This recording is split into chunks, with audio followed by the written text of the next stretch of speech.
Ready? Okay. This meeting is a meeting of the Board of Education in public for the purpose of conducting the school district's business and is not to be considered a public community meeting. Faintown Local School District Policy 0165.1. Can I call to order? Or I just did, didn't I? Yeah, I just did. I'll learn that. Actually, opening ceremony isn't the pledge, I thought. Is it opening ceremony isn't the pledge? Let's go ahead then. Okay, well, we're doing open ceremony, then the pledge. The opening ceremony is, our mission is to foster a community of learning and belonging. Our vision is to be a learning community centered on strengths and possibilities to empower our students and staff to think critically, grow intellectually, and live with integrity. If you could, please rise. Pledge allegiance. I pledge allegiance to the flag of the United States of America and to the republic for which it stands, one nation, under God, indivisible, with liberty and justice for all. All right. Item number 3, additions to and approval of the agenda. Do we need a motion in a second or not? We don't, I guess. Okay, I need a motion. I'll motion to it. Can I have a second? I'll second. Okay. I had an addition. Well, we have to vote. That's fine. Okay, that's fine. Okay. So I had an addition, the addition of the second reading of Policy 1540. I know that you all at last month's meeting read that for the first time, so in order for that to go into effect, we would need a second reading and a vote. Okay. So we should go ahead and add that.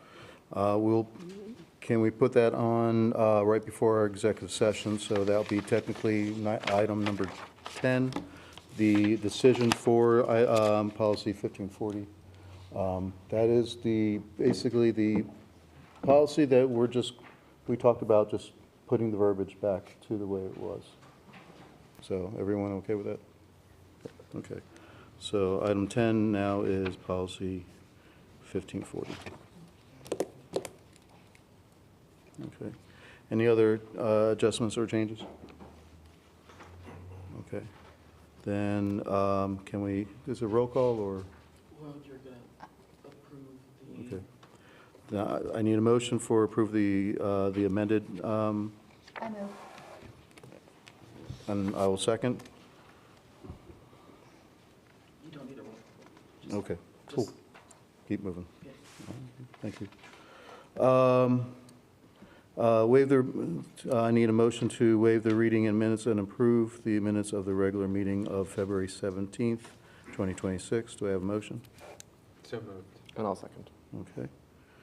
Administrative report then.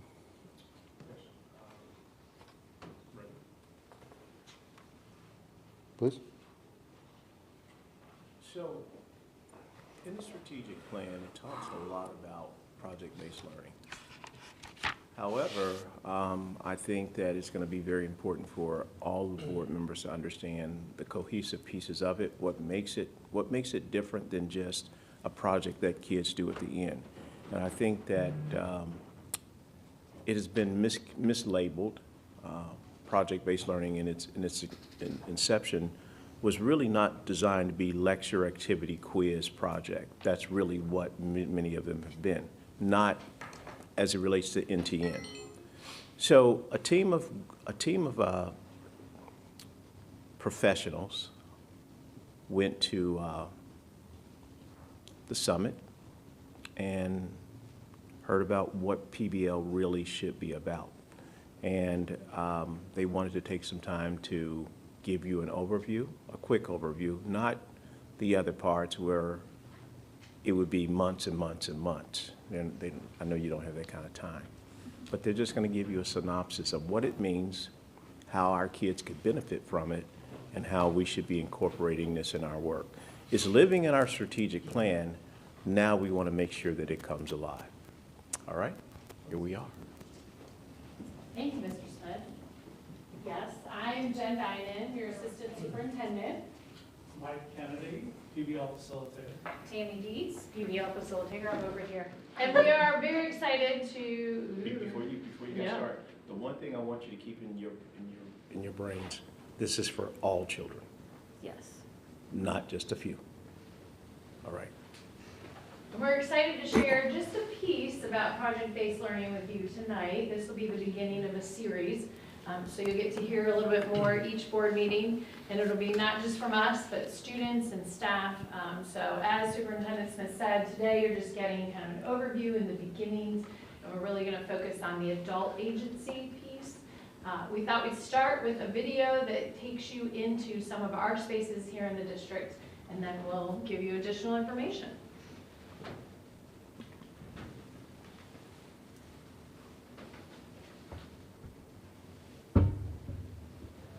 6 leaders, 1 shared purpose, a commitment to deeper learning for every student in our district. At the New Tech Network PBL Leadership Summit, we centered our work on one essential belief: adult learning is the ceiling of student learning. We focused on building agency, empowering teachers as thinkers, designers, and leaders of learning. Because transformation doesn't come from telling, it comes from thinking, it comes from ownership, it comes from shared vision. When educators experience agency, students do too, and that is how we create lasting change.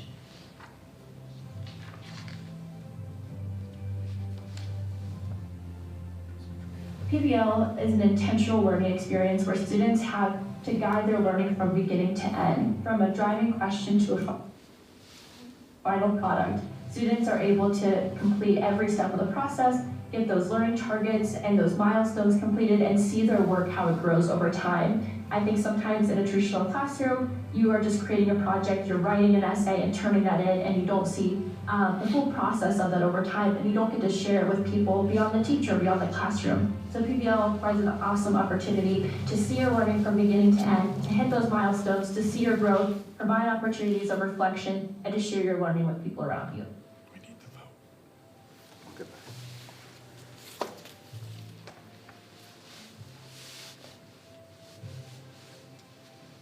My name is Katie Abney, and I teach 2nd grade here. What's really exciting to me about teaching PBL in my classroom is that I feel like I get to understand the standards a lot more, and I get to expand on the curriculum and make it in really exciting ways that my students feel excited about.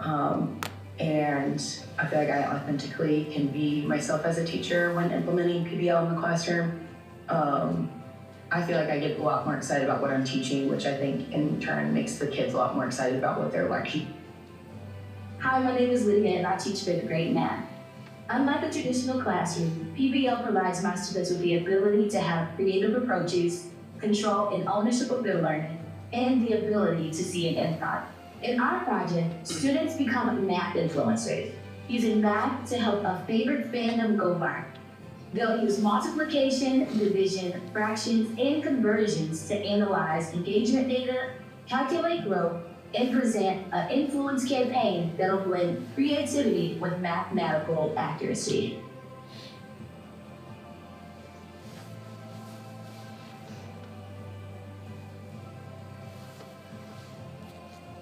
Our learning at the Leadership Conference started to narrow in on how to activate adult agency by looking at the compass of agency.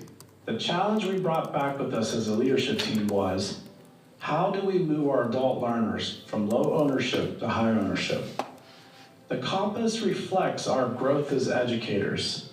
When leadership is directive, teachers comply. As we shift towards dialogue and facilitation, teachers gain voice and autonomy. Our goal is to activate the agentic quadrant, where teachers can co-create vision, lead innovation, and take full ownership of the learning culture across the district. For you who don't know, I'm Carol Miller, principal of Finneytown Secondary Campus. The New Tech Network Leadership Conference that we went to in Austin really showed me that our team is on the right path with PBL and student learning, thinking about getting more student engagement. One way that we're going to continue that growth is through our admin team learning. We meet as a secondary campus admin team, and we discuss PBL and work through how we're going to implement it in the building and how it's best used for our students, specific to our population. Our admin team learning is crucial because we are in direct conversations with teachers and staff about PBL And through those conversations, just going a little bit at a time, trying to get more student involvement in their learning so that they take ownership of it. And because ultimately when they leave us, our goal is that they can do anything that they want to and have those necessary skills to do that. My name is Meredith Baker. I am the Finneytown Elementary Principal, and we've just returned from Austin, and one thing that I'm taking away is the power of questions.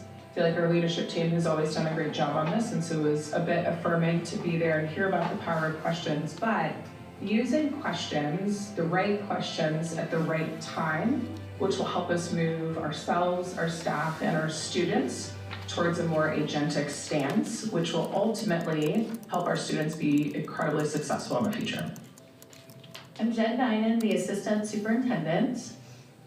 We just returned from the Leadership Summit, and I think one of the things that it reaffirmed for me about our team, we learned about the directive and facilitative approaches, and our team does a great job with the facilitative approach.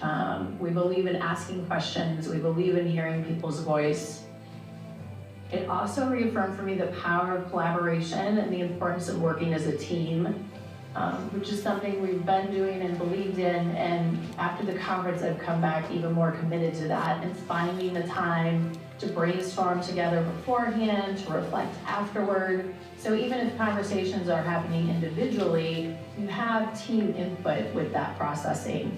An opportunity for growth is certainly that agency piece. We appreciated learning more about that so that while facilitative, we can become more agentic.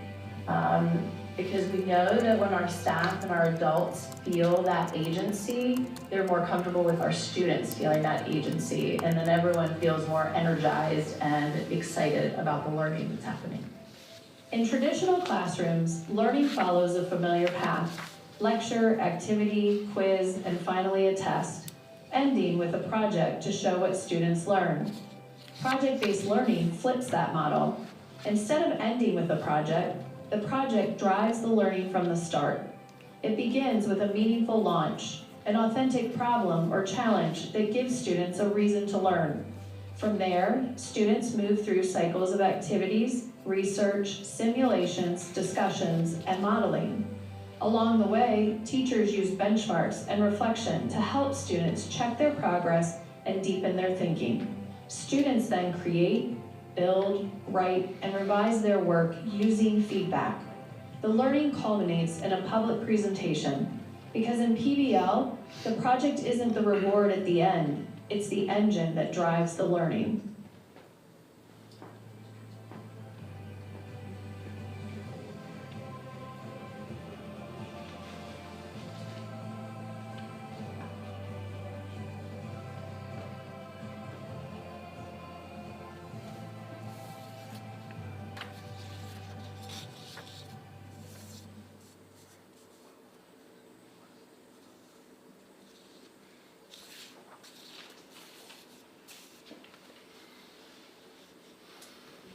So tonight, we want to look specifically at 4 places where project-based learning is happening across the district. But before we get to those 4 places, as Superintendent Smith said, we think it's important to point out project-based learning is in our strategic plan, which shows it's not an extra or an add-on that we're doing. It is how we believe students and staff learn best.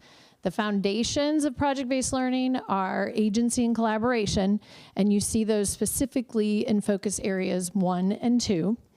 So tonight, we'll take a look at these 4 areas where we have our adult learning and agency and collaboration happening.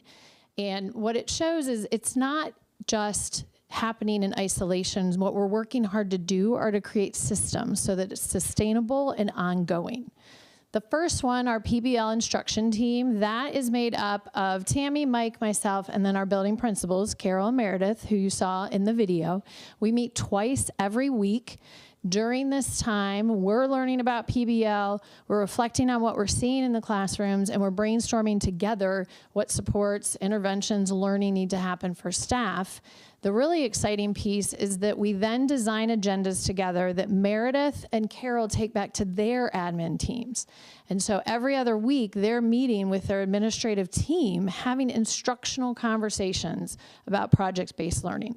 For a long time, the role of our assistant principals in the district were primary disciplinary, and now with our instruction team, we're working to shift that so they are also instructional leaders in our district because they're having those conversations with teachers regularly. They're in the classrooms regularly. They have that expertise, and we want to tap into that more. The paradigm shift where you have moved the admin from being disciplinarians instead of something, they are now what? What are they now? Instructional leaders. Absolutely, they are. Yes. Yep. Absolutely. Well, one of the things that we've been at for 3 years, and we're really excited about this year particularly, is staff learning. And staff learning, we've really focused on adult learning because adult learning is the ceiling of our student learning. The more we know as adults, the more our students will know in the classroom. So this year, we've really retooled it. And I'm going to steal some of Mr. Smith's language here, so forgive me. But he said we're on a new diet of PBL, which is 100%. And I think that diet's got jet fuel this year because coming back from the summit, we have felt a lot of energy from the start. But coming back, we were like, wait a minute, this is a new thing. We are doing a lot of these things for adult learning, but the way they structure this, the way they have conversations, the way they're intentional about implementing the practices, it just is another level. So we're really excited about it. And luckily in staff learning, we've kind of been getting a little bit of those pieces from Natambi and Mr. Smith and some of the other people we're connecting with. And one of the things they encouraged us to do this year was to focus on learner-centered practices. So the whole year we have focused on 6 learner-centered practices. And, you know, I know we can't get through everything today because, you know, PBL is so big and we need like 2 years. But just in the time we have, the thing I love about learner-centered practices is that it's about the students driving the learning. And what I also love about it is at the core of instruction, it immediately flips the model of teacher lectures, students do. Teacher lectures, students do. And it really puts the learning on the students in a way that's very much content-driven, standards-driven, starts with the standards, because we want our kids to go to college. Why is it important to go to college? Well, we know that college is one of those outlets to access to information, access to opportunity, and our kids are amazing. We want them to have that opportunity. Also, it opens up opportunities to careers that they may not have ever discovered before. And so that's what I love about it. Staff learning has allowed us to give that foundation to the teachers. And some of the beautiful things are, like Lauren Woodward, for instance, ran a session on concept mapping. And it was the cutest thing because she took pictures of her students, shared it with the staff. She took videos of it, put it together. And her and Amanda Stevenson, they partnered together on it. So they were in action together as a team with the students. And so watching her kind of mentor our staff and really try to show what things she was doing with students was so powerful. And that outlet for staff learning has been there for our veteran teachers, because Lauren's been here for a while, but also our new teachers. Olivia Bowsey, who's, I think this is her 3rd year as a teacher, she jumped in and she did Socratic Seminar, which we use with our curriculum as well. So it's just a lot of really amazing opportunities we've had in staff learning for them to collaborate, show each other. And as we've learned through this work, through NTN, we learn by watching our colleagues do things. And so this is where that's ignited that work. The other thing we've done this year, we have shifted our work specifically, Tammy and I's work, from small teams to larger teams. And we were even individual partnerships at times planning some of these projects. But this year we've been pushed to all means all, because it's important for all of our students to get an opportunity to experience project-based learning, not just a few. And so with that initiative, we've really said, okay, we have department heads. they're looking for something to do really important with their peeps. And this has been so energizing for us personally. Like, I don't speak for you, Tammy, but I think we come out of there and we're like, that was awesome, because we have so many amazing instructional leaders that are getting re-energized about what they're doing with students because they're talking together. Where before, a department head would write a purchase order, right, do the things. Don't tell the band department head that, because they do a lot too, as far as like all the funding, all those other things. But mostly it's like, let's write the purchase order, let's move on. But in this gathering, we've flipped that.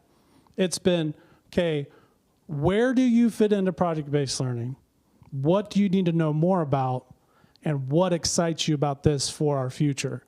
And they've really dived into that learning together, and they have pushed us to learn more about universal design, about collaboration, about agency. And they've pushed us on these things like, okay, we hear you say agency, what does that look like? And then we're like, that's a good question. Let's talk about that. And we really have done the research to push those groups forward. And it's just been so energizing to do that. And at the elementary campus, we have teams of teachers that meet together. So like 6th grade meets with us, kindergarten meets with us. So we have larger groups this year, and that's a switch for us, because before it was individual partnerships and we were getting to work that way. Now we're empowering our leaders in the buildings, teacher leaders, to get their teams knowing about what project-based learning is and how that framework really pushes our students forward. So I can't tell you enough about how amazing and exciting these opportunities are. And when I said new diet, like, I think you hear it in my voice, but we're just kind of giddy coming in because we have so much stuff that we're learning this year that's different than PBL Works was, and NTN, the New Tech Network, has really kind of shined a light of like, oh, this is a way to do this. And so, yeah, for us personally, it's been exciting, but I know our teachers have been excited too. All right, I'll turn it over to Tammy. Mike alluded to this part when he was talking about the department head work that we're doing. We're also meeting with grade level teams at the elementary. And when we meet with them, because they don't have department heads, we meet with the entire team. And it's had the same energy as it has meeting with all the department heads together. Some of them are just learning about PBL, some grade levels. Some grade levels have planned for PBLs this year, one every quarter. So they're in a range of knowledge, but the energy is still the same, and their curiosity. And so we are so proud of our staff. We say it all the time. We have the best staff ever. And so we'll keep reiterating that because it's true. As we bring this presentation to a close, I wanted to bring up first how project-based learning is incorporated into our lives daily. And I wanted to give a couple examples of that. One example of project-based learning out of the classroom is how we, the three of us, made this presentation. We knew we had to start, we knew we were going to end with this, and we had to start backwards. We planned with the end in mind. We broke it up into pieces. Mike had his part, I had my part, Dr. Dinan had her part. We each had our pieces, and we had to have the agency to know what we had to learn to get this place, to get it to come forward. We also had to collaborate and share, this is what I was thinking, and give feedback to one another. And a lot of those skills, yes, math, reading, social studies, science, those are all important skills. But think about the skills that you guys use in real life, the agency, the collaboration, and being able to teach that at the same time. Another example for you guys as a board, you have these monthly meetings. And you all have your parts to it. And it all comes together on these nights, whether you're attending your committees, whether you're investigating a policy that you want to bring up on the agenda. So you have your own agency of the parts you need to do, but you also have to collaborate, and with Mr. Smith and Ms. Ruffin, to make this all work. So as we bring this to a final close, I'm going to offer a challenge and an invitation. The challenge is to start having this awareness, everybody listening at home and here and the board, have an awareness of where am I using agency and collaboration in my own life, oral communication, written communication, and thinking about those skills on top of content skills. So that's a challenge, just to start thinking about the awareness of it. And the invitation is, we would like to invite whoever can come of the board members, April 2nd from 1 to 2:30 to our PBL instruction team, one of our gatherings. And we'd love to have you participate and see how that's working. And there will be other invitations as we move forward throughout this series as we learn about PBL together. Thank you, guys. Very good. Did a great job. Thank you. I had a couple questions for you, Mr. Smith. So my question was, I've never asked this question on the board of any superintendent. So there must be department meetings that go on. How often does that, what's the typical cadence for those? And do they happen during the day or? Once a month after. Okay, once a month after school, so. Department. Yeah, I just had no idea. We meet with the ones that Mike talked about, the revamp. Yeah. Those are weekly during the school day. Got it. So then they also have, so that's specifically those type of department meetings. But then there must be other department meetings that go on for planning their day-to-day curriculum, or is there? There are those grade level meetings as well, right? Yeah. Right, okay. So what's happening in the weekly meetings? Yeah. Mike and Tammy are meeting with department heads of the various departments, and then they are talking about what to take back to their departments. Got it. And working on designing those agendas and what that facilitation sounds like. Then they meet with, like, all the math teachers meet, all the English teachers meet. Okay, That's got once it. a month after school. Okay. So the team came up with an idea where they were just giving a lot of information about project-based learning. And one of the things that they thought they needed to do, which I agreed, is let's let them implement it and see how it fits in the classroom. There'll be some bumps along the way, there'll be some struggles, but they have to get a chance to see how it really works by not practicing on kids, but creating opportunities for students. So eventually, this presentation that you see won't be done by adults. Eventually, it will be children talking about their experiences with PBL. And they wanted to make sure that the board understood that PBL is not just you read about something and do a project. One of the key things that happened in the presentation, the teacher mentioned standards. Some people didn't think PBL has standards. The standards are embedded in the work, but it's not done in isolation. So math is incorporated in English, and that English is incorporated in the science and so on and so forth. That's what gives it the holistic piece. The other part that they mentioned that I think is very powerful, we want our students to go out being prepared for the unknown. We don't know what it's going to be, but they'll have all the tools in their toolbox to be very successful. All right? Since it's a new diet, right? Would you? What? It's a very healthy diet. It's not just a diet, it's a healthy diet. All right. Would you say there's more teacher buy-in than there was this time last year? Yeah, I think that, and help me out here, partner, we're a team Yes. here, but Yeah.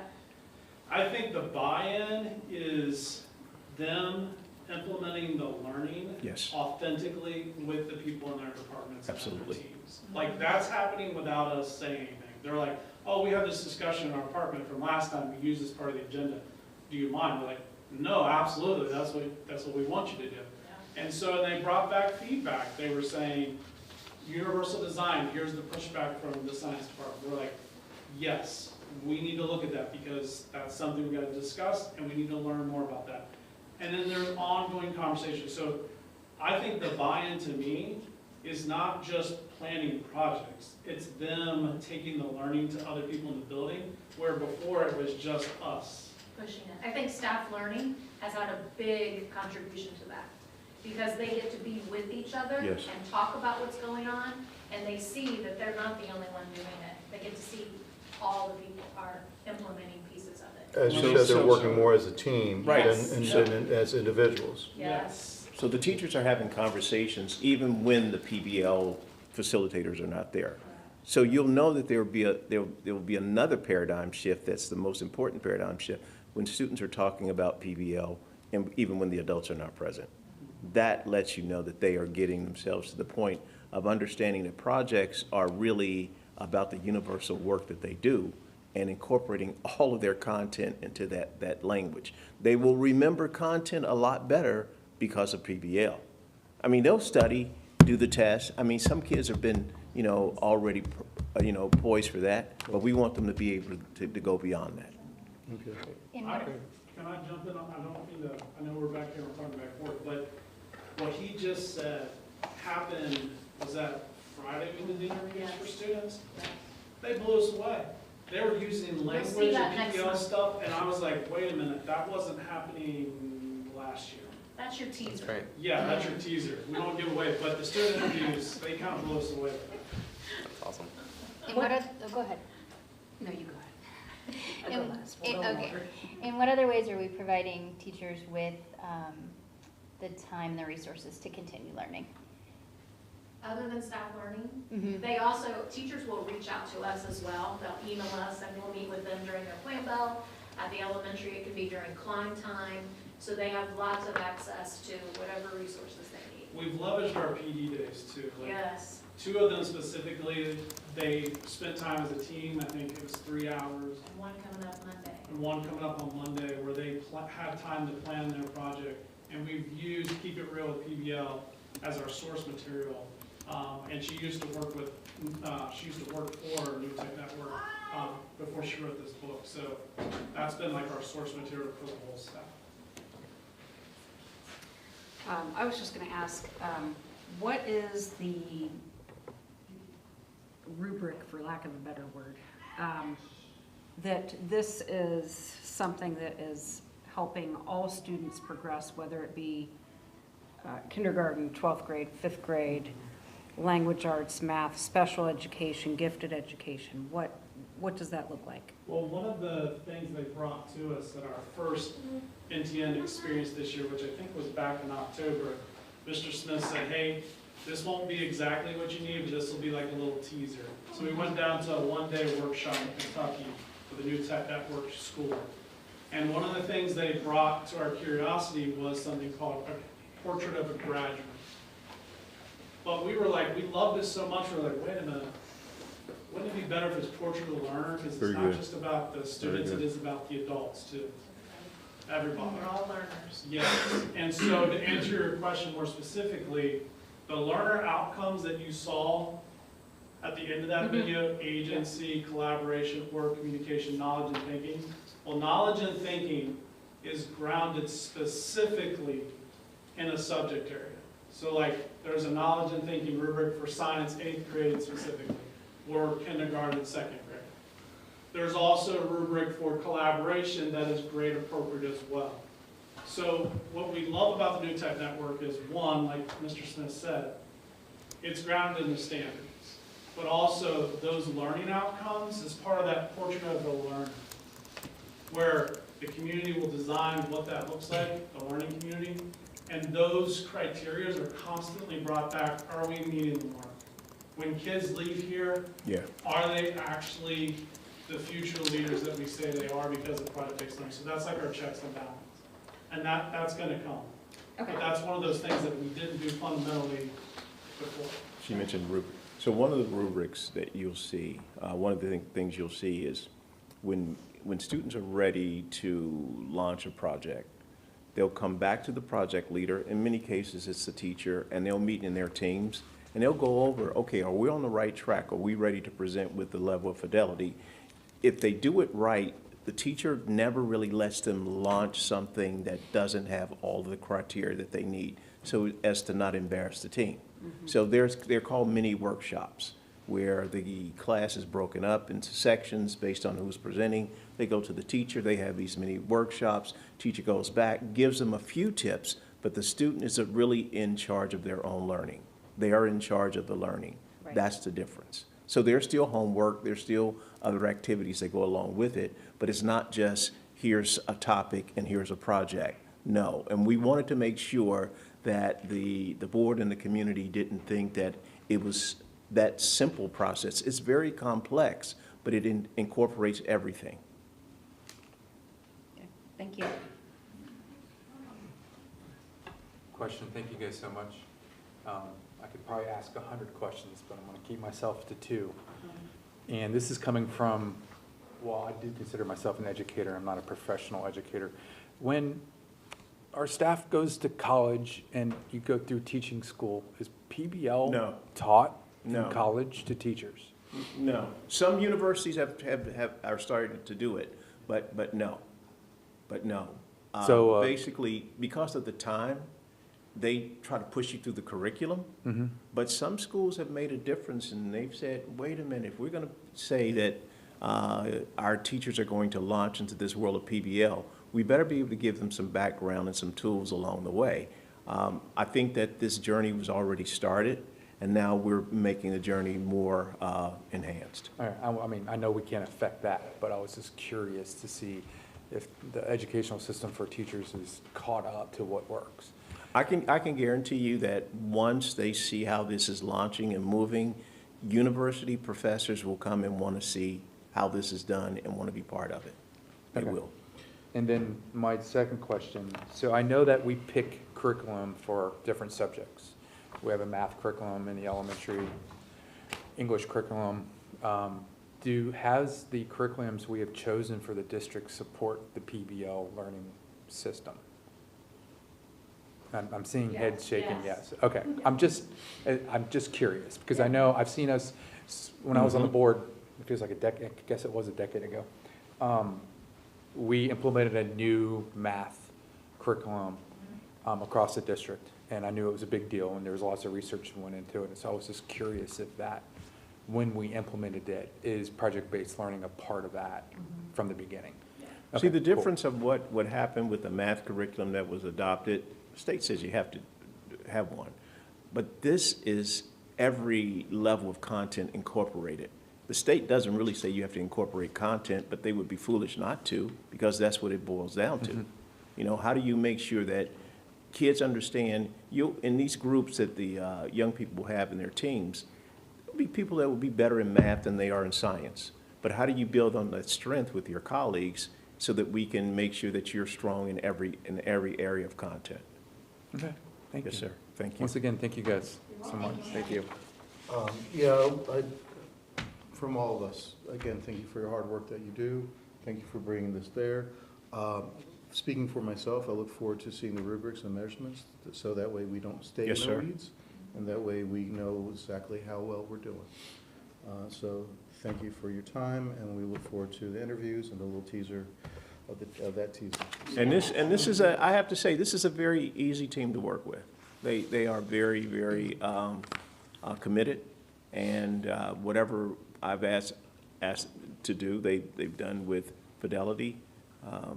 I wanted to see the project, I want to see the presentation one more time, and then I want to see it one more time, and then I want to see it one more time, and then I knew that we were there because they walked up to me and said, do you want to see it one more time? And I was like, no, I'm good, I got it. All right. One more thing before we move on. We were invited to a Yes. meeting on April 2nd. I would like to go. I know we can only have 2. Does anyone else want to go? or- Well, I think 5 could attend as long as there's not a discussion of the board about board business. Everyone could attend. But do we have? I So, think, I I think, can't come it- I because I think have to it- work, so. but I think in order to be safe, Oh, yeah. let me show you how flexible this team is. All right. This is a PBL experiment that I'm going to do right now. All right. We do understand the sunshine law and the board, when they come together, all 5, it could possibly be a board meeting. So I'd like for you guys to go back to the think tank and create more than one experience so that all board members get to see it, but only 2 at a time. Yeah. Will that work? Next month, we were gonna bring more, but we can see what we have before next month's meeting. Well, Okay, I'd thank you still for. like to go on Well, right. second. Well, thank you for getting that ball rolling. Anyone else want to come? I would be very interested in going. It sounds like a date. Well, we already have 2 board members excited, and I Start guarantee rumors, you, Chad. I guarantee you there'll be others. As long as you have another time, I know that I can speak for you as well, but I can guarantee you have more. So but you didn't hear what they said? I think. You didn't hear what they said? They had maybe I've been with them so long I understand their language. We will create whatever you need us to create. That's what they said. Am I right, guys? Yep. Okay, you see? I'm It's really simple. done now, so. Okay, well, again, thank you. Look forward to other dates. We already have 2 board members already going. So. Perfect. Mr. Anderson? Really don't want to go after Rand. Yeah, that was awesome. I love the video. Kudos. All right, so thanks for letting me come each month and just kind of share updates. We will not belabor this. So this is our campus, hopefully sometime spring of 2028. So that's always this picture. So we opened the new building in December of this year, of 2026. And then our hope is to transition into the construction of these fields once the buildings are down. And hopefully by the spring of 2028 is when we have the fields in place. So we're working through that behind the scenes pretty hard right now. And so we hope to be able to continue to provide updates with more specificity on those projects. On our main construction project, and this has got a lot on it, but fundamentally the green line is December of 2026, and you can see all the different things. So we've already accomplished our permanent power, and we are working really hard on getting dried in. And so if you go by, you can see that the top of the gym is on, and we are well on our way getting walls up on the second floor. And on the first floor of the academic side, we actually have drywall up in some areas. And so like it's pretty crazy how quick it's going. So excited to take those of you through this week that are available on either tomorrow or Thursday. So it should be a fun time just to get you guys through and see all the work that's been going on. So overall, we are still on time on our main project. We have had quite a few weather days, so we are still working with our team to make sure that we are still able to open at the very beginning of January. So everything's still looking good with that. So, and we've got some remediation plans on how we're going to continue to be on track regardless of the weather delays, because we continue to get cold days and rainy days and things like that. So, so that's the big stuff with the project. I do want to kind of transition to this summer just for a minute, just so people are a little bit aware. So this summer, we'll be pretty busy on campus again, not quite as busy as last summer. But this summer's work really has to do with this driveway and this new parking lot and basically and this area in front of the stadium entrance. So this is going to be an area that's going to be shut down for a good chunk of the summer. We're still working on trying to provide access to the gym during this time. And so that'll be something that we work with our coaches and Dr. Warmack on to see if we can continue to create a safe pathway into that building. But that is a major project for this summer. Some additional work that will be going on this summer is we're going to be doing some underground conduit work between our new building and our existing buildings on this side. So we actually have some underground conduit for low voltage that will run outside of the PAC, and then it actually runs up to the 100 building. And that's basically to pull fiber through, and that's how we connect all of our networks across our campuses. Just for those that are interested, we also have a dark fiber cable that runs from secondary campus over to the elementary school, and then there's a fiber that runs from the elementary school into this building. So that's all of our campuses are directly connected, and that's just part of our tech team's summer work. So lots of kind of busy things with that. Before we kind of have our video, are there questions? Before we, and I know we're going to probably, some of you guys are coming, we're hanging out either tomorrow or Thursday, but. One quick question. Yeah. So student parking will be approximately, will it be the back block? In the spring of 28? Once we're all finished. Once we are all finished, it will be spread. So we'll have all this parking up front that could be assigned, the 100 parking lot, as well as this lower parking And the lot. staff parking would be? The same. Same in Yeah, the it's, same area. yeah, so that we haven't gotten that far to specify who's going to be where. And the buses will come in and out of? Still the Mockingbird entrance. Mockingbird entrance. Yeah. And the parents picking up their kids? Probably back to using it, the front circle as the pickup and drop off. Okay, so. Yeah, they'll still, so once we open the new building, and this will be literally in January of 2027, when you show up to the new building, pickup and drop off is back off of Fontainebleau. So literally over winter break, we will flip from being cherry blossom only to Fontainebleau only. And that will be where it will remain. So it will be so busy. There'll probably be a traffic flow directly out onto Fontainebleau maybe, or? It'll be just we're like it losing has some been of in our the past. turnarounds, so there'll be less cars, Yeah, just like how the front circle used to work. The same that it's always been. Yep, Okay. it'll work. Yep, we'll just go back in time, go back to how it used to be. Grant, I think you talked about this Yeah. last time, but where will the band be practicing this summer? This summer, the bottom parking lots will still be there. Okay. Yep.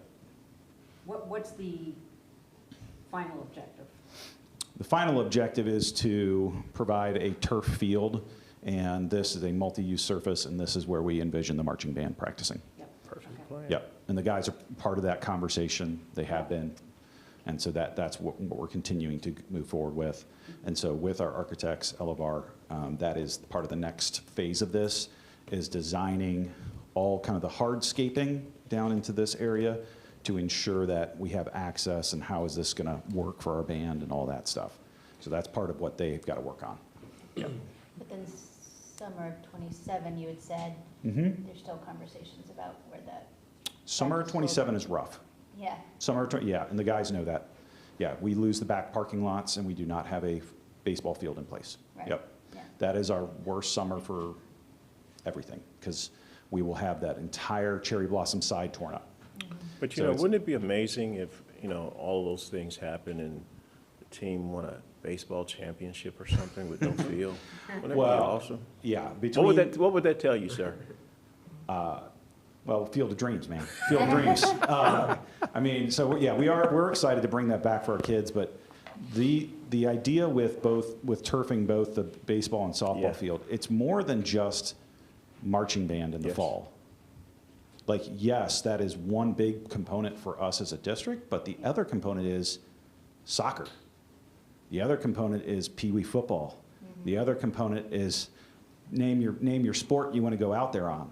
And so the intent is to put in kind of a multi-sport surface, because they do make different kinds of turf. You know, there's baseball turf, but there's also multi-sport turf. And so that will be what we use in the outfield, so we can use it for a wide variety of things. And, So- you know, I've had the pleasure of seeing, not this particular model, but where there was some intentional behavior about bringing amenities for students. That's the thing that makes your students not leave your district. Yeah. When you have amenities, that means you're really preparing for me to be here, not with the basics, but with some very, very integral, interesting things that make me feel proud that this is my place. Yeah, that's pretty cool. Yeah, so it is, anytime we do construction, there's definitely pain at points, but the goal is at the end of it to have something that's far better than what we started with. And that is, for us, it's bringing back the baseball and softball fields that we have not had, and providing a wide variety of opportunities for the rest of both our school sports, but our community sports. Very good. So. Question, would Yeah. be on the house there on Winton that backs up to the football field, no long-term plan for that yet, I suppose? No, there's not with the Exceed House or ABC House. Is that what, okay. Yeah, there's not, we do not have a current long-term plan for it. Right now, we are only using it for Wildcat Surf. Okay. So that's the only thing really over there at the moment. Okay. I'm just But it curious. has been district office. It's been, I don't think we're going back there, but. Ms. Ruffin said, yes, yes. All right. Okay, let's jump here, and then just a quick video update, just because it's kind of fun to see this thing morph. It's been so long it went to sleep.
So you can even see, like, I know it's a little quick, going quick, but you can see on the gym, they just had the rafters going across, and we already have the deck on.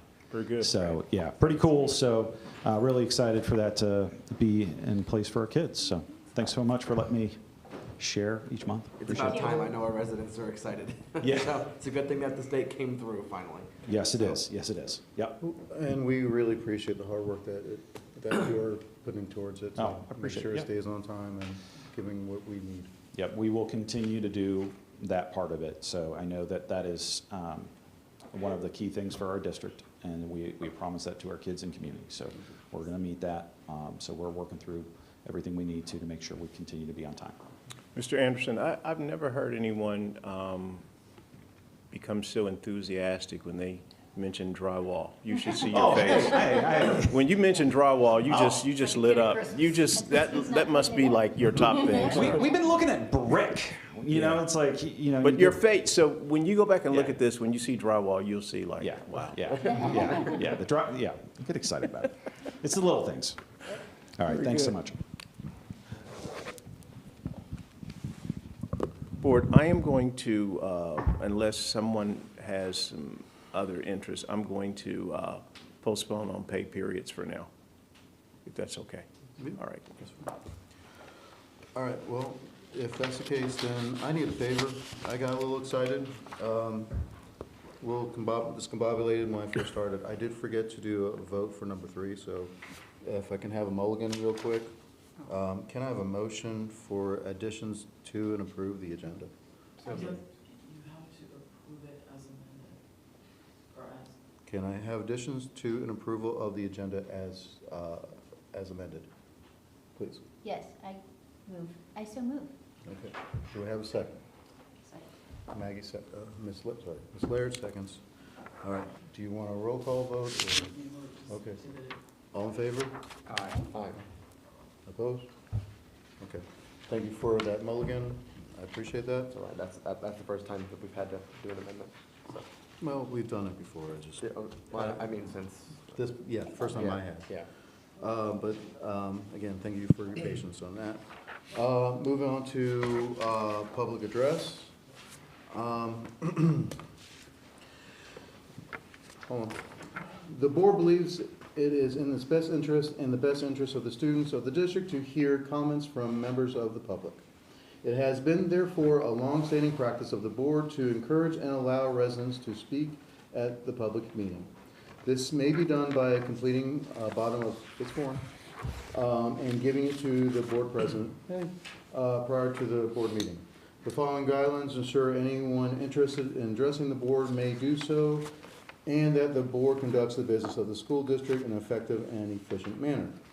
Number 1, the presiding officer will acknowledge the speakers who have notified the board via, the speaker is limited to 5 minutes. The speaker addressing the board must state their name for public record.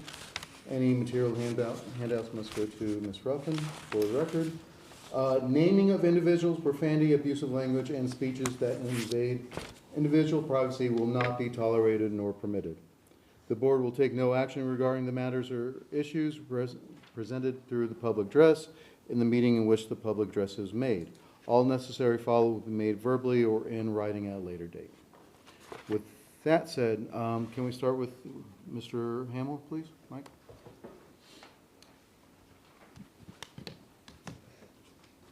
Good evening, everyone. For those of you who don't know me, I'm Michael Hamill. I'm a resident here in Finneytown. I live over on Brent Drive.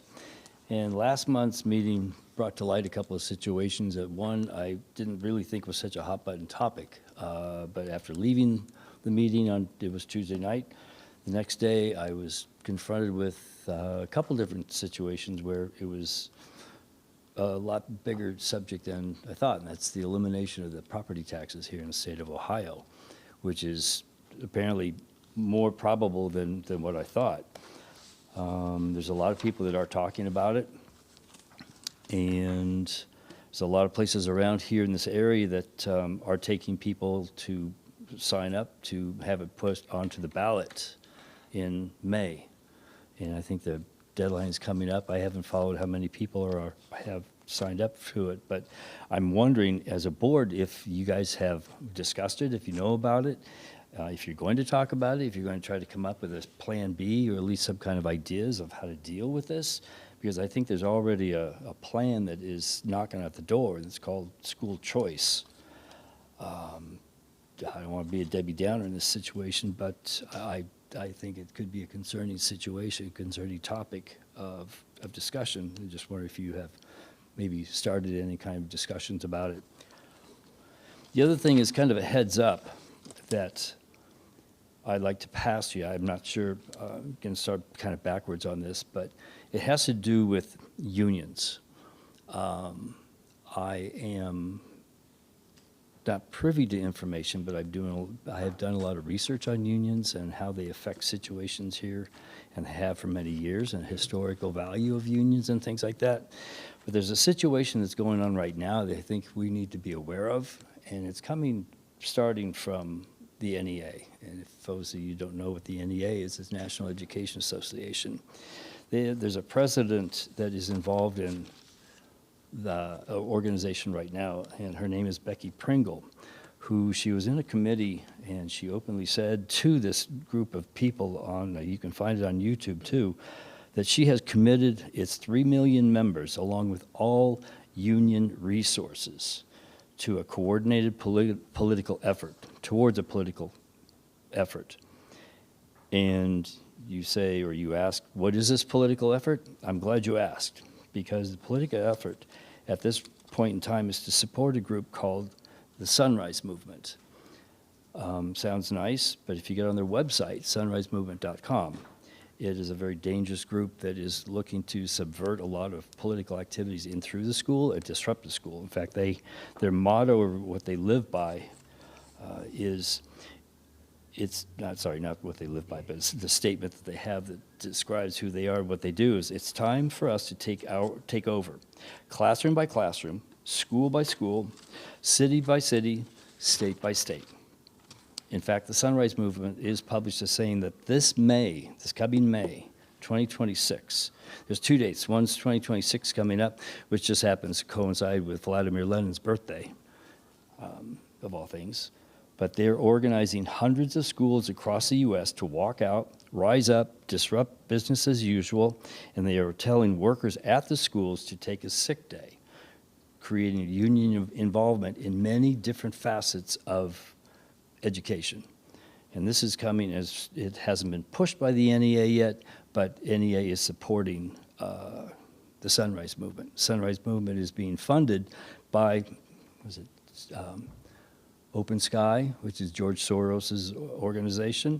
There's a lot of money coming in from him, and there's another, I'll remember what his name is here pretty soon. But the UN's involvement in this whole situation too could be questioned as well, because of the NEA's involvement with UNESCO. UNESCO's United Nations Education Science Cooperative Organization. And their mutual understanding of how the unions could work and the political activities that they're trying to foment, create back and forth, and how it trickles down from the NEA. NEA governs all the unions, the teachers' unions, state by state, and then state by state have their own teachers' unions, and it just breaks down and filters down. And you can go online, you can see what the NEA has been backing and the different districts have been backing in Chicago, in Detroit, in New York, in LA, the different groups, the different organizations, teachers' unions that are allowing kids, and they're creating the activity with kids. Is that time up? Time's up. Wow, okay. Well, heads up. Thank you for the heads up.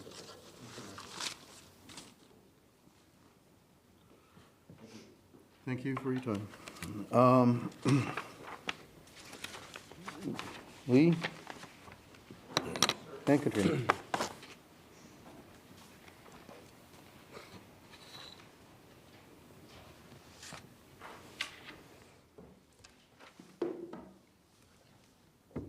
Good to go? Good to go.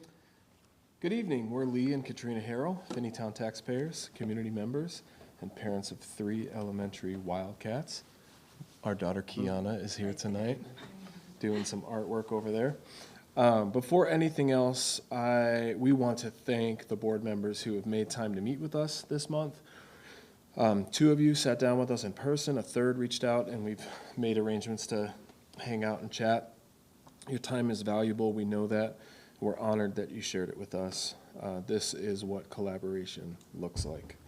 We genuinely believe in the district and that the district cares about our kids. We've watched it, we felt it. The teachers, the aides, the administrators, the care is real. And because the care is real, we want to be honest with you tonight, because honesty is also a form of respect, and we respect you. Tonight marks 6 months since we first stood at this board, before this board. It was a slightly different board then, but still the same board of education. We brought data, we've brought research from neighboring districts, we've brought our lived experience as parents of 3 kids with special needs. And what we've asked for consistently and persistently are 3 things: financial transparency in special education funding, a special education advisory committee to be formed, and an independent external review. We have been consistent because our students' needs are consistent. And so we just want to review where we're at. We have not yet seen transparent reporting on where special education funding goes. We have not seen maintenance of effort data. We have offered to assist with grant writing. That offer remains open, but no requests have come in. The Special Education Advisory Committee has not been approved to move forward, a committee that would include parents of children with special needs, teachers, aides, and administrators.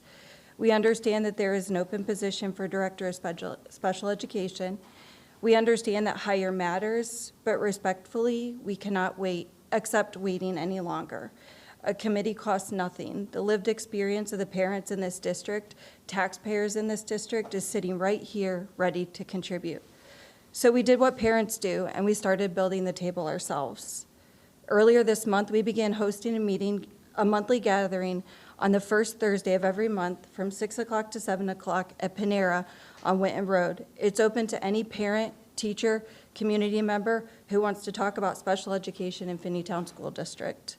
We will continue to meet each month. We are here to push respectfully, persistently, and with purpose, because caring for our kids is not enough. It must drive us to action. And tonight, we want to show you why the urgency is real. During the last 6 months, we have been intentional about not speaking about our own children because we believe the challenges in our district are larger than any one family. But tonight, we want to share a recent experience we believe represents many others. Each year, students have 36 weeks of school. 36 weeks to learn academics, to grow socially, to grow emotionally. One of our children, over the past 36 weeks, has demonstrated 0 measurable academic growth. He knows 13 letters of the alphabet. He knew that same number of letters a year ago, 13. Not one more. He can count to 20 with multiple prompts and visual aids, not one more than last year. A full school year, and the data shows no forward movement. He is in 2nd grade. This is not because he doesn't have dedicated teachers. We think he has the best. It's not because administrators or staff don't care. It's because the system does not have what it needs to meet him where he is. 36 weeks without progress isn't an individual failure. It's a systems failure.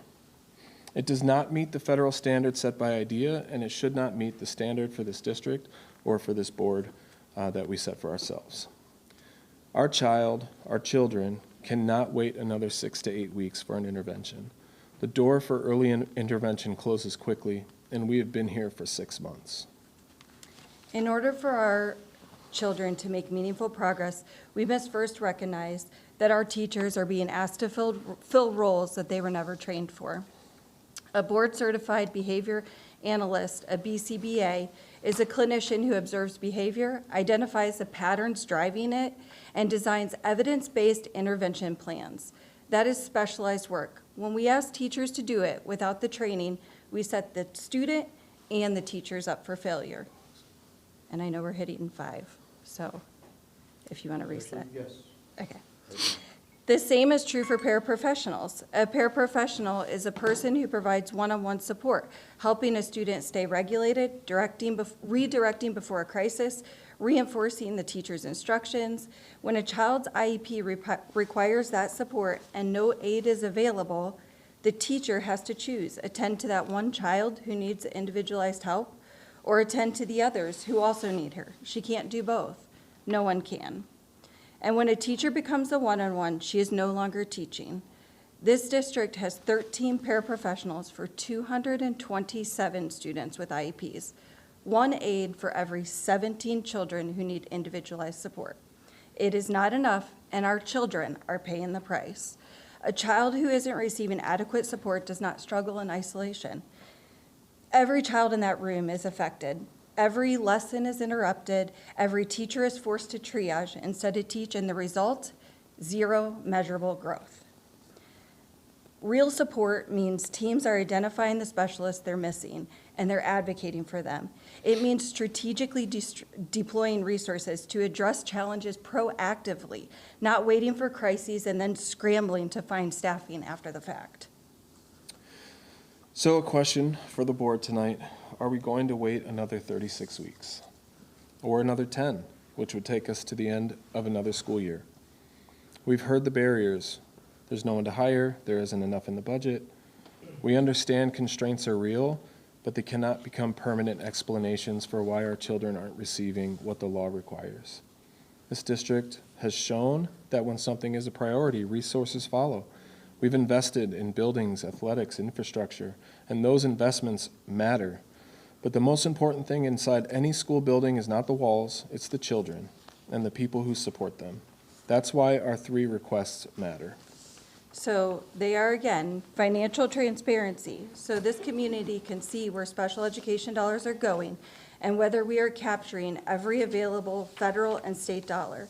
A special education advisory committee, so teachers, providers, and families can identify problems and propose solutions before another child goes 36 weeks without progress. An independent external review, so an objective assessment can give the district a roadmap built on evidence, not assumptions. We are not here as adversaries. The conversations we've had this month reminded us that the people in this room care deeply about getting this right. And we share that commitment. But caring is not enough without action. 36 weeks of zero progress is not a data point we can set aside. It's a child's entire school year. It is time that does not come back. And if we are serious about improving outcomes for all students, we cannot get there without addressing the gaps for the 21% whose needs are going unmet. We will be back again next month. We'll keep bringing data, keep asking questions, and keep showing up for the students, counting on all of us to do a little bit better. Thank you. Thank you, guys. Thank you for your time.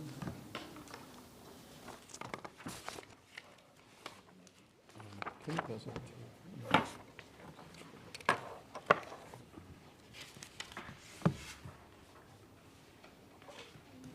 All right, board coordination matters. Who wants to start off? I can go first this time. Okay. Mine's going to be very quick. Mr. Smith, I'm hoping we can get a facilities committee meeting on the books. I know all the answers aren't ready yet. I'm fully understanding that. But I have a new position and I'm going to be traveling more than I have been in the past. Okay. So I would just like to work with Mr. Anderson, and I believe Seth, are you on that with me? No. Or Maggie? And I think Maggie and I are both available during the workday now. That's even better. So I would like to at least try to get it scheduled so that we can plan for it. Get you some dates this week. And then my other committee is finance, and we had a great presentation on finance. I didn't know when you needed another meeting, but yeah, I just wanted to let you know I'm open and willing. So, great, thank you. That's me. Okay. All right, I'll go next.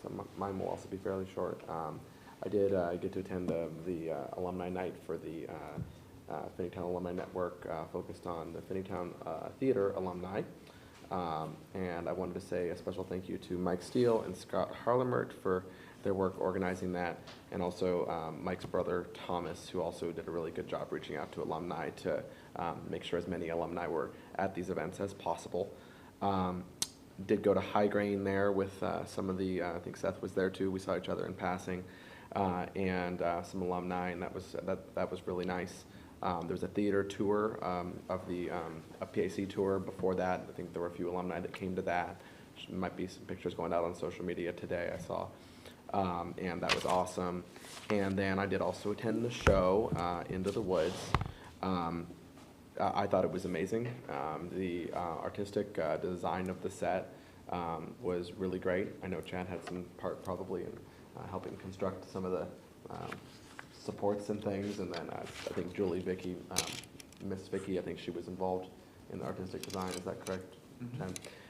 Yeah, so it was awesome. The acting was fantastic. I did bring my 6-year-old. She enjoyed it.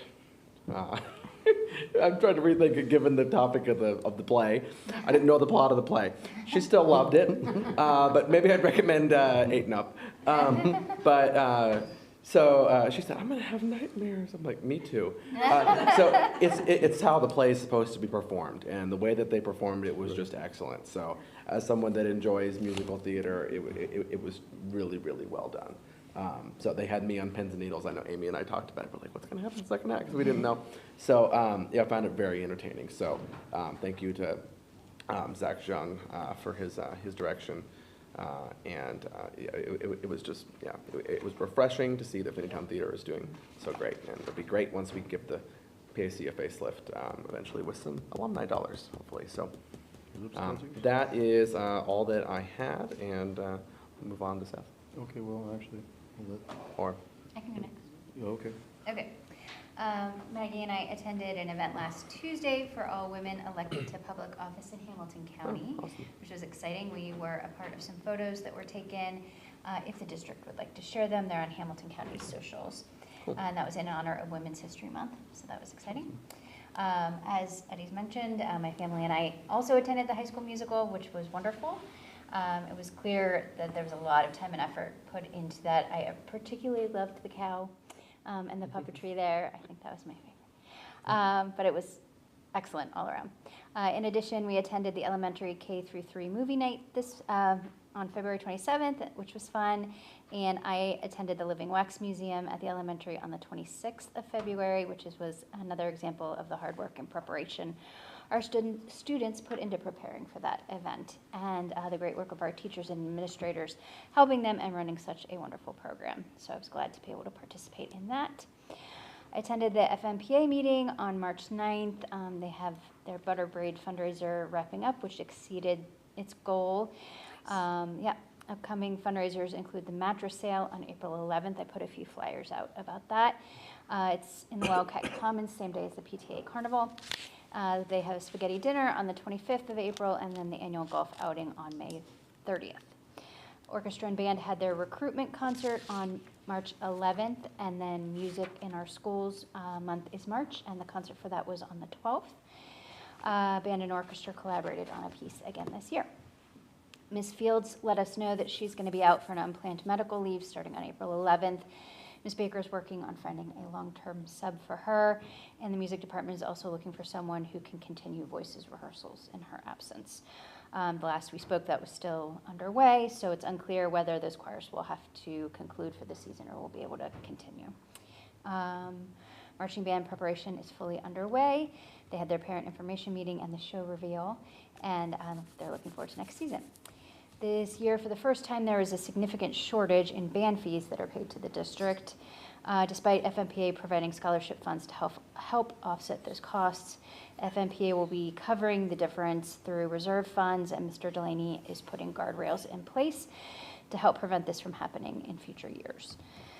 In addition, I attended the elementary PTA meeting on March 11th. We found out that the Penny Roundup and Wildcat Serve donations have been received. They're planning a survey for grant recipients to improve the application process for staff grants. Ms. Baker let us know air testing will be happening after spring break. ELA first, and then a bit of a break, and then math and science. We've heard about PBL. The showcase is on the 5th at the elementary school from, 5th of May. Elementary school from 6 to 7 and 7:30 to 8:30 for the secondary campus. Is that on the two campuses, I take it? All here. Okay. Oh, all here this time? Okay. Field day is returning. My 19-year-old is jealous because she had strep on her last field day and I made her miss, and it's still a whole thing. Because the new gym teacher is interested in picking it back up, but for K through 5, which is exciting. 6th grade will be on a field trip that day, so they'll still get to have fun. And World Culture Night is on May 6th. We got a recap of Black History Night, which was on our last board meeting evening and went really well. And the vendors enjoyed themselves and musicians were much appreciated. So that was a good success. We talked about the carnival. There are going to be baby goats, so you don't want to miss it. They're working on getting sponsorships to elevate that experience. They're getting a larger bounce house. Vineyard is offering a free arcade. They're still looking for additional sponsors. They want to get one of those big, huge slides. And they're looking for volunteers to fill those spots. And the banner should be going up this week, I think, for that if it hasn't already. So look forward to seeing all of you at those events. That's all for me. Wow. And I, busy. Got to earn my keep. Yeah, you were definitely doing that. Okay, so I attended a few meetings. I attended the Finneytown Athletic Association meeting. That's for the younger people. And they have some needs. They still need a couple of baseball coaches. I actually saw baseball happening when we walked in here. So they still need 2 baseball coaches. They're in need of umpires and referees for soccer. Those are paid positions. And from what I understand, like younger people can do those and get paid for that. So it'd be a great job for a high school student or even a little bit younger than that. They need help with lining the fields. The soccer director had a leg injury, and so he is not going to be able to do it. And so looking for people to help with lining the fields. I can get you connected with Greg Combs, he's the soccer director, or Chris Stat, who is the president of FAA. They have some leadership needs, like most support organizations. They have people who are aging out of the group they're in and are moving up to another level or out for whatever reason, and they need more people. And I'll just say that's a blanket invitation for every support organization that we represent here. Is there are great needs, and I'll take that right into secondary PTA. Secondary PTA almost did not happen this past year because of that same problem. This next year, they need a president, a vice president, a secretary, and membership, and that's a lot. But secondary PTA does a lot. I'm not going to sit here and list everything they do, but they do a lot, and if it went away, people would be like, well, why don't we have this anymore? We need people to step up. They're finalizing teacher grants, which is wonderful. I think there's 2 different teachers that are receiving grants for programs that they're offering. The Ohio Governor's Youth Art Exhibition has been ongoing. Nolan Fickey and Soraya Roach, am I saying that right? They were chosen to move on to the next level, which was this past weekend. And if they were chosen from that, then they will have made the final level, but I have not heard yet. But they were chosen, 114 student works were chosen out of 600. Oh, wow. So that is quite an accomplishment. Let's see. Oh, after prom, of course, as a major thing going on right now at the secondary level. They could take donations or volunteers or both. Or if anything, go check it out the Friday night before, because you can walk through and see what they do. It's very important work to keep these kids safe on the night of prom. Springfield Township, they had a very informative appropriations, what's the word I'm looking for? Not a committee, presentation. They had a very informative presentation. explaining how all their dollars work at the township level. I'm not going to tell you about that. You can look it up yourself, but it was very good. So I would definitely direct you to their minutes or their video of their meeting. Arts Connect, lots of great summer camps for young ones this summer. Please check that out if it's not already full. I hear there's a bunch of things going on April 11th. You can also add the artisan fair that takes place in that fielded area behind the fire station. There's food trucks. It's a really neat thing to see all the different creations people come up with from somebody that creates nothing. It floors me. So, and from the Public Works Department, any guess on how many bags of trash were picked up in 1 month? Come on, somebody. From all the cans on the 10,000. street? Not 10,000. I don't know, 800? 600. 600 bags of trash. Yeah. Go big or go. These numbers just, it just flabbergasts me. 600 bags of trash. Just use a trash can. Oh, they picked up the trash. Oh my gosh. Yeah, the Public You're not Works. talking in the cans. That's what I thought. I'm talking, Oh my gosh, that's totally that's different. litter. I'm sorry. Oh. Like from people's You houses. know, I've seen them out there doing it. I mean, it's Yeah. fantastic. Oh, Keep wow. things clean. Yeah. Oh, Oh, yeah. I like to I think bet. that it's primarily people passing through and it's not our residents, so. So that was it. That's me. Okay. Well, Thank Can you. I throw out a question to Maggie? Yeah. Seth, you okay? So I've been getting a lot of communications from Carol about the secondary PTA and their needs. What happens if no one steps up? they Was that- disband. They will Was have to that- disband, which is a whole thing on its own. Some things that will I'm go not, away. sorry, I don't want to put you on a spot. No, but no, no. I'm just, because there's only so much you can do. Oh, I absolutely So agree with you. so the PTA is my least involvement, even though I'm working after prom. Mhm. Has there been discussions on what happens? I'm mean, sure that there have. I mean, I know that there's, because our PTAs are both under the state PTA and then over that, the national PTA, there's all kinds of things that they would have to go through to disband it. But if nobody steps up, that's what will happen. You know, I talked about those teacher grants. That's about, I think about $1,500 that we wouldn't have that. There'd be no teacher grants. Has there been The any- signs that we put in the yard for the Yeah, I know. seniors. Has there After been any prom? discussion about the two PTAs After combining? prom, yeah. Is that a possibility? You know, I was heavily involved in elementary PTA quite a few years ago. And there have, I don't want to say they're planning on that, because they're definitely not, but it has come up in conversation. Uh-huh. But even that in itself is a whole, I don't know that that really solves a volunteer crisis per se, because you would still have to have liaisons for the secondary campus and liaisons for the elementary campus. They had talked about, because I signed up for secondary PTA at this time last year. Right. For the same reason, but I think they had talked about potentially transitioning to become a PTO. Yes. As opposed to a PTA, which has a little different requirements, but. Yeah. All right. Interesting. Thank you, because I do, Carol sends out weekly updates. Yeah. And they're asking for support every week. There have been individual emails, there have been Yep. voicemails. Mhm. So the district, she has done quite a good job of letting Yeah. everyone know that, hey, we need people. And I get those. Yeah. So I was just wanted to ask.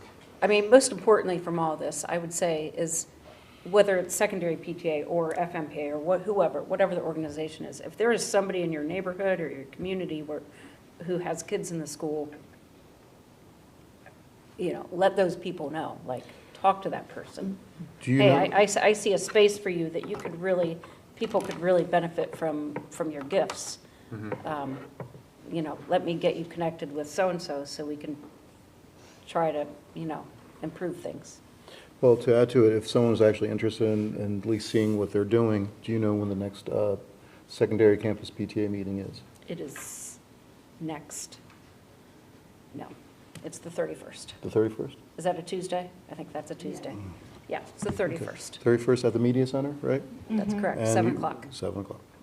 So I'm going to go ahead and make a statement for the people who aren't in the room, who are watching this on the internet, that the 5 of us have our email addresses on our district webpage. Please reach out to us or anyone if you're interested in helping. All of us here have been involved in these organizations. All of us here know what the time commitment is like, and we would be more than happy to answer any questions without a hard sales pitch to do it. So you can find a safe way to reach out to us, and we can talk you through what's needed. And I asked that question of you very specifically to get this out on the internet. Yeah. That we I appreciate need that. our parents' help. There is a significant amount of us in the district that over-volunteer. And I think some of us who over-volunteer fill holes, and the holes are big, and we need help. So that wasn't for the people in the room, that was for people on the internet. Thank you so much. Thank you, Chad. Get to follow that. I'm going to say I did have the opportunity to go to Boosters. So the spring season is actually starting very soon. And if you have an opportunity to help with concessions, that'll be helpful as well. It is actually fun. They have the track meet that's going to be on April 4th. So that'll be, we need many volunteers for that one. We also want to congratulate Brady Voles and Mashana Tisdale for their wrestling prowess that got them to state. So congratulations to them. How do you pronounce her last name? Tinsley. Thank you. I'm sorry. Thank you. I should have put my glasses on. But Mashana Tinsley for that great, they did a great job promoting Finneytown. As was said, after prom is on the 18th. So what's before after prom, which is actually prom, is on the 18th too. So volunteers is always needed for the after prom as well. The youth football program that's unfortunately not affiliated with the FAA, the Crusaders, they have 3 teams, and they actually, 2 of those teams last year went to their little Super Bowl with the Claremont County Youth League, and they are getting ready for another season. So if you're interested in having your son or daughter play football or cheer, then look for the Finneytown Crusaders, and you can sign up that way. For the 5 of us, or actually for the district as well, don't forget the 4th quarter starts on the 24th, and that's actually when spring break is officially over, and so that's when we get back to school.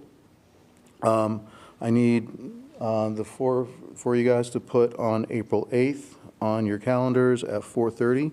We're going to have a special meeting, a work session, and we will talk more about what's going on in the district, master schedules, and all that at that time.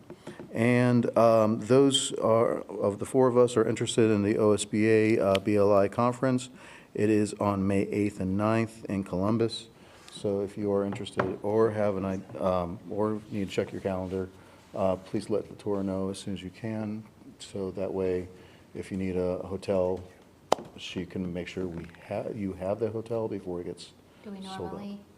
Some people do, some people don't. It's all on you, if you want to do or not. Okay? And that is what I have left of what you guys, everyone said. Okay? With that said, hold on, let me get back to the agenda. All right. So then let's go to financial matters. Can I have a motion for the adoption of the consent calendar? So moved. I second. All right.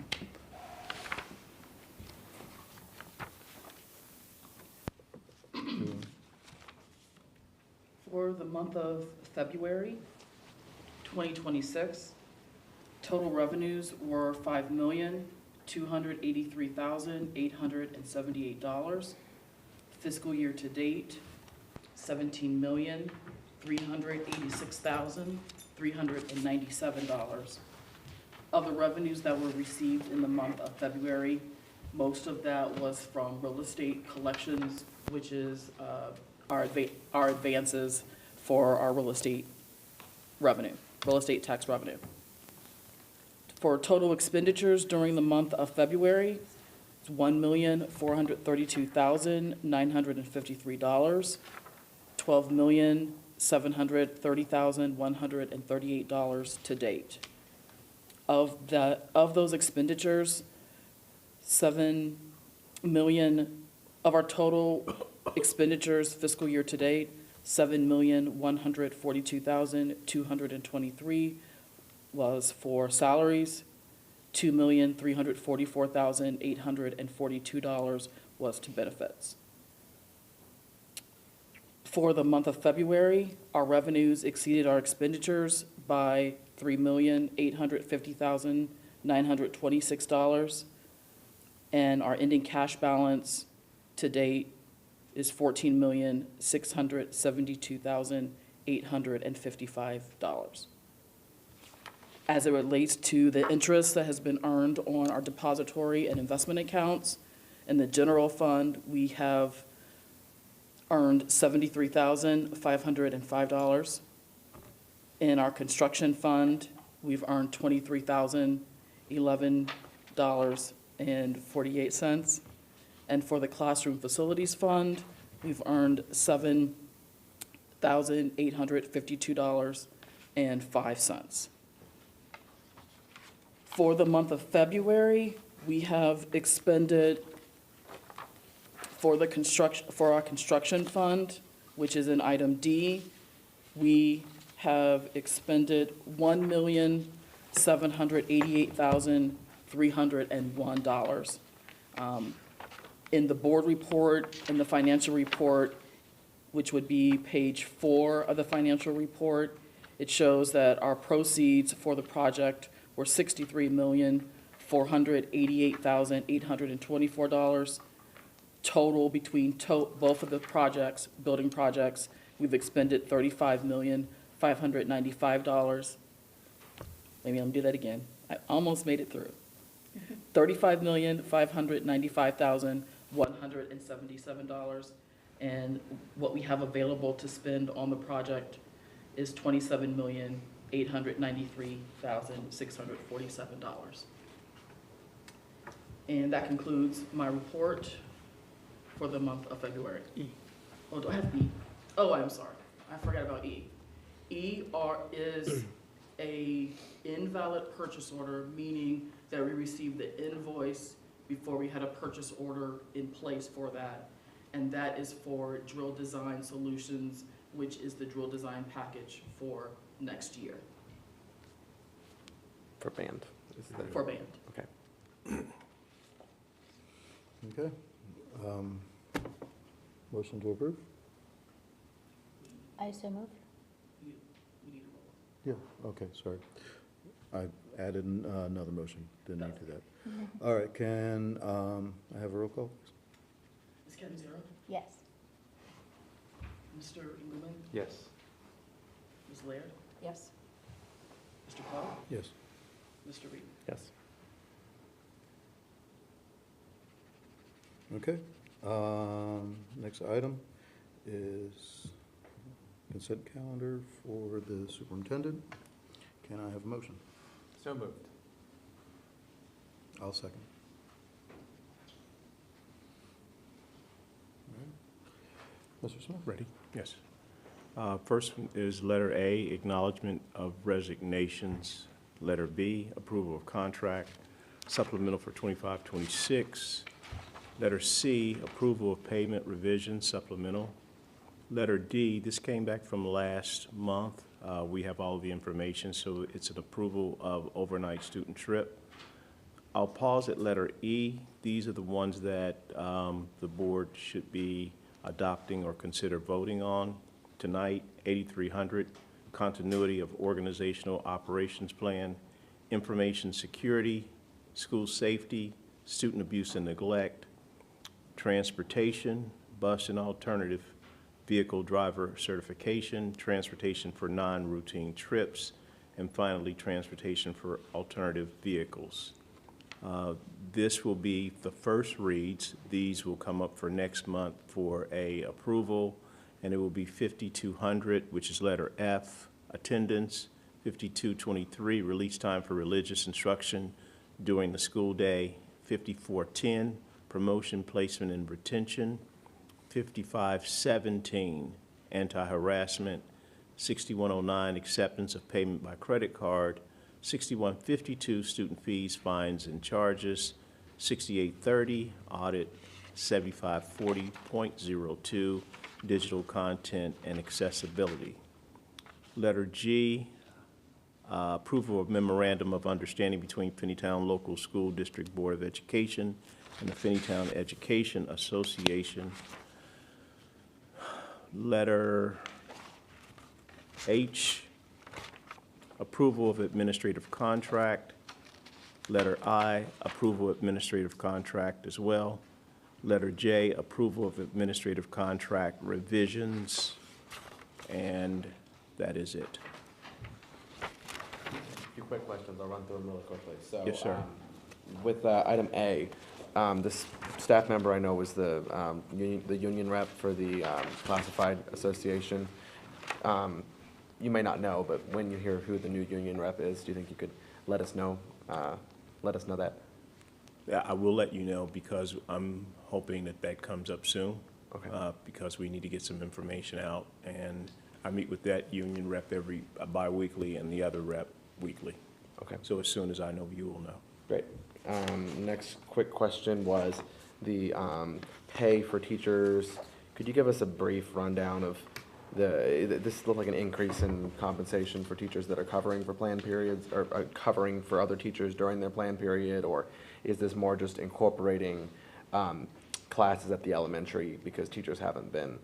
It's really, it's for anyone that subs, but, so there's a sub fee, and what the district has decided to do with the union is to compensate teachers for covering. And if they have to split it in 4 ways, it's divided by 4. If it's 2, it's by 2. If it's 1 person, that's the way that it works. But the other part, the administrators are part of this conversation, even though you may not see it here. They've agreed that in the event that there's a short sale, meaning the teacher's coming late, they will cover, or if the teacher has to leave and it's under like 30 minutes, they will cover that without taking kids around to other classes and kind of disrupting the movement. Ms. Ruffin, do you want to add something? That was brilliant, thanks.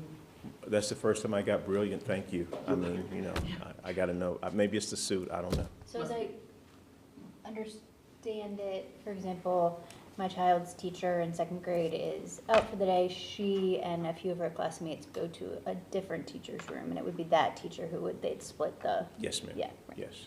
Is it necessary to have a communication process in place to notify parents? Excellent. Whose Yes. students are split into? That's exactly what we need to do. In the event that a parent is looking for a child, they should know where their child moved to. And it may seem a little cumbersome at first, but I think it's a necessity.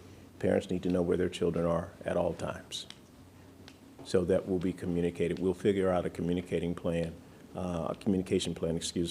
to make sure parents know exactly where their children are if they have to move to another class. Students should not be the ones coming home saying, I went to another class. They currently are. I know they do. We're grumbling still. So we're going to modify that, but thanks for that question. Very good question. And then Yes, last sir. question for item J, what percentage, what percentage increase are all of those? Are they all the flat? They're all the same. Is it 4. like- is it 4%? Is it 4? 4. Make sure, okay, I thought it was 4%. Okay. I have a question about item F. I was wondering about 5517, if there's been any discussion about modifying that language to add protections for gender identity and sexual orientation. Okay, so these policies actually come from our vendor through Neola, but I can find out because I'm sure other districts are trying to ask, you know, are there modifications to this one? Because that would be seem like it would make sense to modify that particular policy. I'll have to look at that again myself, and then we can discuss it again next month. You said 5517, correct? Yes, please. Okay. Thank you. I have 2 quick things, Mr. Smith. One Yes, of them sir. is going to be interesting. The approval of the overnight student trip, they did not have the information to you because the parent forgot to hit the pay button on the payment system. That parent was me. So I am the reason that that teacher was not able to get you the information you needed last month. And I want him to know that I'm owning up to this. So once I discovered that, I got all the way to the end and forgot to hit the big green button that says send the payment. But the safeguard, sir, is that it is the responsibility of the district to make sure that everything is in line before And we we say talked yes. about this, but I'm Yes. owning up to it again. So. Well, you've confessed several times. It's powerful. I like it. That was me. And then question about the memorandum of understanding. We have one agreement that encompasses all of our teachers, correct? No matter if they're in the secondary campus or the elementary? Yes, sir. So then, within that agreement, do we typically separate out the two buildings with special causes? Or does the memorandum of understanding also apply to the teachers in the secondary campus? I think I might have an answer for that question. Okay. It's because of the way the elementary classes are structured versus the way that the high school classes are structured. Okay. So they have planning bells, and we have internal subbing for planning bells for teachers at the high school level. Okay. And it's covered that way. However, in the elementary school, the classes are contained, is that the They right word? travel in a pod, in a Yeah, they're bundle. all- yeah. So, yeah. Okay. So that's why, there's a structure that's already in place to handle this situation at the high school. This became a need for the elementary school. All right. So it's common practice to have one contract for our teachers, but different aspects. It could, depending on the need. Yes. Basically from where they're working. Okay, that was my other question. That's a good question. Because I kind of felt like we left out the secondary teachers in this memorandum of understanding. Well, I think the other part That's of gonna it be part of is to, compensated. the encouragement is to make sure that the secondary teachers never miss school. That's the goal. Too much movement. Thank you, those are my two. Yes, sir. Thank you. Any other further questions or discussion? Okay, Ms. Ruffin, can I have roll call? Mr. Eagleman? Yes. Ms. Laird? Yes. Mr. Powell? Yes. Mr. Reed? Yes. Ms. Gantier? Yes. All right, new item 10. Unfortunately, we do not have a copy in front of us. I happen to have one. Oh, we do have a copy. There you go. Okay. Thank you. It is the revision, or actually the decision, since we talked about it last meeting, about revising policy 1540. Basically, it is, we are adding, I'm going to turn pages. We are adding lines in the first full paragraph. The, basically says administrators whose contracts are suspended pursuant to this policy and who are employed by the district previously under continuing contract as a teacher or has a continuing contract as an educator elsewhere prior to the employment of the district as an administrator and who has served for the district 2 years shall be offered the district. Hey, that was not necessary. Where'd it go? I'm sorry. Oh.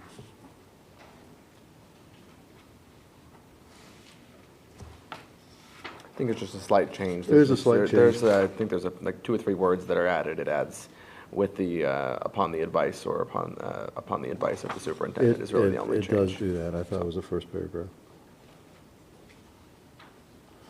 But 100%, that's all, that's what it says. It's going back to what we had 2 years ago, and we will not do anything unless the superintendent or the, and/or the treasurer requests or suggests that.